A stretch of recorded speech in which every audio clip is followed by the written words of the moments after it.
Hi అండి, welcome to career experts. ఇది MBBS సిరీస్లో ఫస్ట్ వీడియో అండి. ఈ వీడియోలో మనం ఇండియాలో ఎంబీబీఎస్ డైరెక్ట్ అడ్మిషన్ తీసుకునే ముందు తెలుసుకోవాల్సిన ముఖ్య విషయాల గురించి తెలుసుకుందాం. ఇండియాలో ఎంబీబీఎస్ అడ్మిషన్ అంటే అందరికీ తెలిసిన విషయమే, చాలా ఖర్చుతో కూడుకున్నది.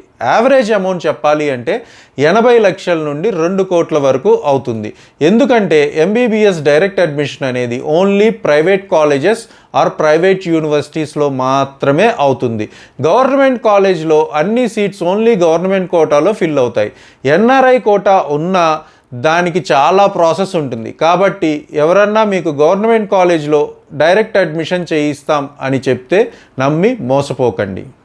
ఇక private college or private university విషయానికి వస్తే, ఇండియాలో ప్రైవేట్ కాలేజ్ ఎస్టాబ్లిష్ చేయాలి అంటే ఫస్ట్ ఎన్ఎంసి అనగా నేషనల్ మెడికల్ కమిషన్ నుండి పర్మిషన్ తీసుకోవాలి.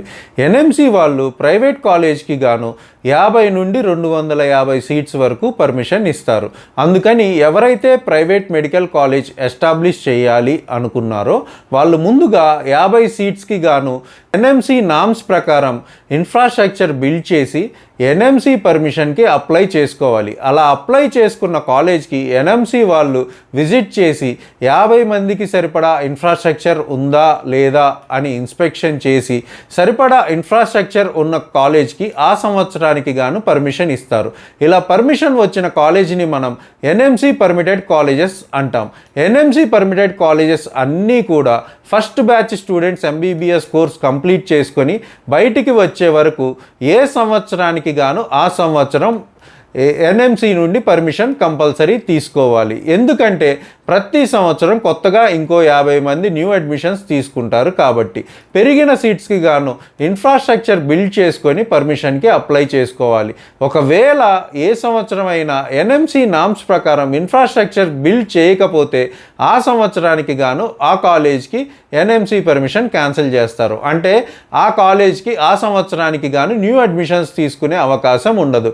అలా ప్రతి సంవత్సరం పర్మిషన్ తీసుకొని ఎంబీబీఎస్ ఒక బ్యాచ్ కంప్లీట్ అయిన కాలేజ్ని ఎన్ఎంసి అప్రూవ్డ్ లిస్ట్లో చేరుస్తారు. వాటినే మనం ఎన్ఎంసి అప్రూవ్డ్ కాలేజెస్ అంటాం. ప్రైవేట్ కాలేజ్ ఆర్ ప్రైవేట్ యూనివర్సిటీకి ఎన్ఎంసి నుండి కానీ గవర్నమెంట్ నుండి కానీ ఎలాంటి ఫండ్ రాదు. కాబట్టి వాళ్ళు కాలేజ్ ఆర్ యూనివర్సిటీ స్టార్ట్ చేయాలి అంటే స్టూడెంట్ జాయిన్ అవుతారా లేదా అనే దాంతో సంబంధం లేకుండా ఎన్ఎంసి అన్ని కండిషన్స్ ఫుల్ఫిల్ చేయాలి అంటే మెడికల్ కోర్స్కి సంబంధించి కంప్లీట్ ఇన్ఫ్రాస్ట్రక్చర్ ముందే ఎస్టాబ్లిష్ చేశాక పర్మిషన్కి అప్లై చేయాలి.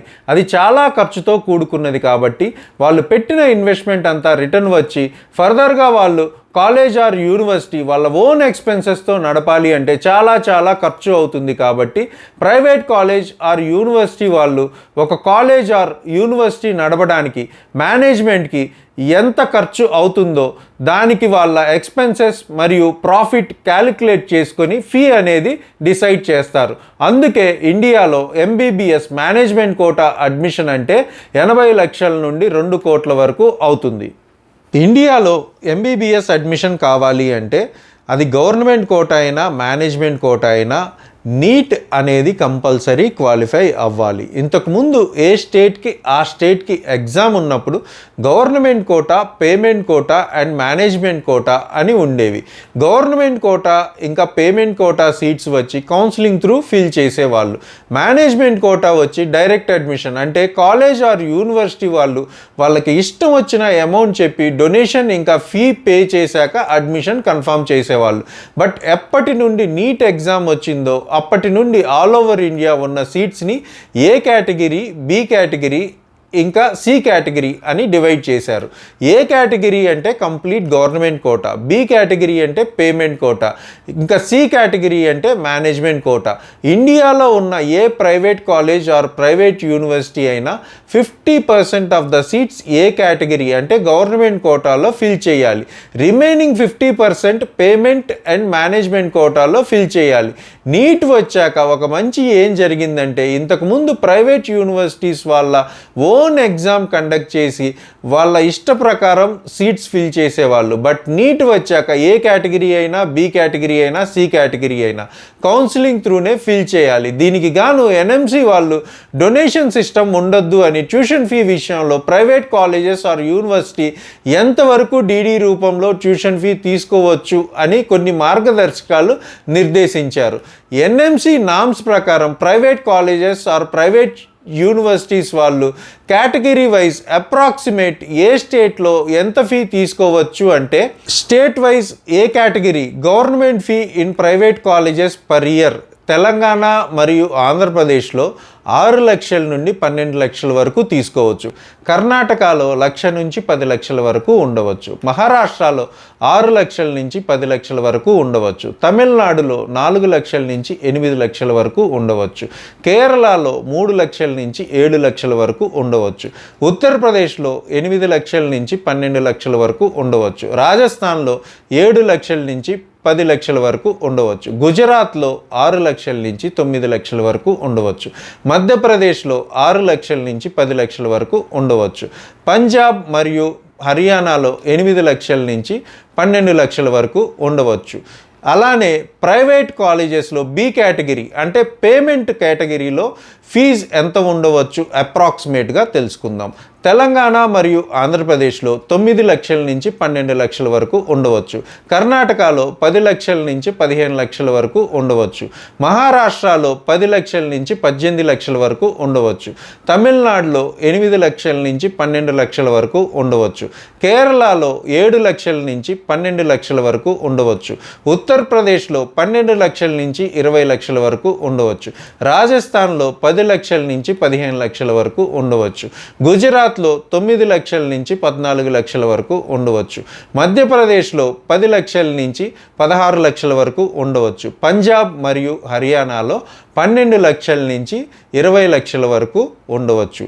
ఇప్పుడు సి కేటగిరీ ప్రైవేట్ కాలేజెస్లో సి కేటగిరీ అంటే మేనేజ్మెంట్ కోటా అంటే డైరెక్ట్ అడ్మిషన్ తీసుకునే వాళ్ళకి స్టేట్ వైజ్ ఫీజు ఎంత ఉండవచ్చు అప్రాక్సిమేట్గా చూద్దాం. తెలంగాణ ఇంకా ఆంధ్రప్రదేశ్ వచ్చి 25 లక్షల నుంచి 40 లక్షల వరకు ఉండవచ్చు.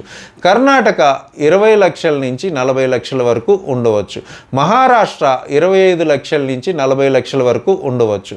తమిళనాడు 20 లక్షల నుంచి 40 లక్షల వరకు ఉండవచ్చు. కేరళ 18 లక్షల నుంచి 30 లక్షల వరకు ఉండవచ్చు. ఉత్తరప్రదేశ్ 20 లక్షల నుంచి 45 లక్షల వరకు ఉండవచ్చు.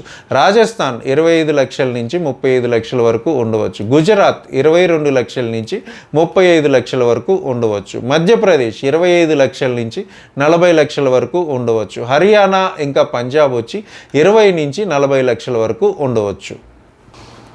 ట్యూషన్ ఫీ విషయంలో చాలామంది స్టూడెంట్స్ అండ్ పేరెంట్స్ని బి కేటగిరీ ఇంకా సి కేటగిరీలో సీట్స్ మిగిలిపోతున్నాయి అని చెప్పి కాలేజెస్ వాళ్ళు 6 lakhsకే బి కేటగిరీ అడ్మిషన్ ఇస్తున్నారు అని చెప్పి, లేదా డైరెక్ట్ అడ్మిషన్ తక్కువలో సీట్ ఇప్పిస్తామని చెప్పి మోసం చేస్తున్నారు.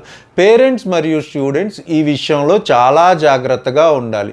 నేను పైన చెప్పిన ట్యూషన్ ఫీ అప్రాక్సిమేట్గా ఎన్ఎంసి వాళ్ళు కాలేజ్ వాళ్ళకి ఇంతవరకు ఫీ తీసుకోవచ్చు అని అఫీషియల్గా పర్మిషన్ ఇచ్చిన ఫీ కాబట్టి మినిమం ట్యూషన్ ఫీలో మీకు ఎలాంటి మార్పు ఉండదు. మనం డైరెక్ట్ అడ్మిషన్ అంటే సి కేటగిరీ అడ్మిషన్ గురించి మాట్లాడుకుంటున్నాం కాబట్టి సి కేటగిరీలో అడ్మిషన్ తీసుకోవాలి అంటే ముందుగా ఆన్లైన్లో కాలేజెస్ ఆర్ యూనివర్సిటీస్కి అప్లై చేసుకోవాలి. ఎలాంటి కాలేజెస్ సెలెక్ట్ చేసుకోవాలి అంటే మీకు నేను స్టార్టింగ్లో చెప్పిన విధంగా ఇండియాలో ఉన్న ప్రైవేట్ కాలేజెస్ అన్నీ 2 కేటగిరీస్ ఉంటాయి. ఎన్ఎంసి పర్మిటెడ్ కాలేజెస్ మరియు ఎన్ఎంసి అప్రూవ్డ్ కాలేజెస్.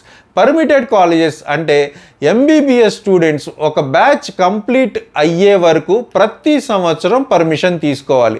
అలా ఎంబీబీఎస్ కంప్లీట్ చేసుకొని ఒక బ్యాచ్ బయటికి వచ్చిన ఆ కాలేజెస్ని అప్రూవ్డ్ కాలేజెస్ లిస్ట్లో చేరుస్తారు. అందుకు ఫస్ట్ ప్రిఫరెన్స్ అప్రూవ్డ్ కాలేజెస్కి ఇస్తే మీకు ఎలాంటి ప్రాబ్లం ఉండదు.